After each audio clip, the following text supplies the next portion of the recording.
पालघर जिल्ह्यात वाढवण बंदर विकसित केलं जाणार आहे। या प्रकल्पाचा एकूण खर्च 76,220 कोटी रुपये असल्याची माहिती अजित पवारांनी अर्थसंकल्प मांडताना दिलेली आहे।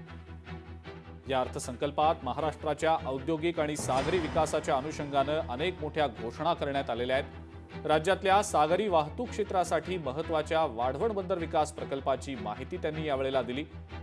जवाहरलाल नेहरू बंदर प्राधिकरण आणि महाराष्ट्र सागरी मंडळ संयुक्तरित्या पालघर जिल्ह्यातलं वाढवण बंदर विकसित करणार असल्याची माहिती त्यांनी दिलेली आहे। या प्रकल्पासाठी 76,220 कोटी रुपयांची भव्य गुंतवणूक केली जाणार आहे। राज्य सरकारचा त्यामध्ये 26% इतका सहभाग असणार आहे।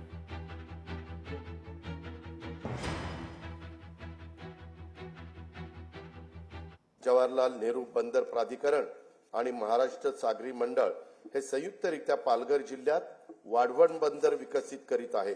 या प्रकल्पाचा एकूण खर्च 76,220 कोटी रुपये असून त्यात राज्य शासनाचा सहभाग 26% आहे। वाढवण बंदरामुळे 300 दशलक्ष मेट्रिक टन वार्षिक माल हाताळणी क्षमता निर्माण होणार आहे। जवाहरलाल नेहरू बंदराच्या सध्याच्या क्षमतेपेक्षा ती तिप्पट असणार आहे।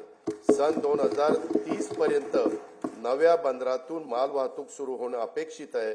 या बंदराचा समावेश कंटेनर हाताळणी करणाऱ्या जगातील पहिल्या 10 बंदरामध्ये होणार असल्याने महाराष्ट्र राज्य भविष्यात सागरी दळणवळणातील महाशक्ती म्हणून उदयास येईल।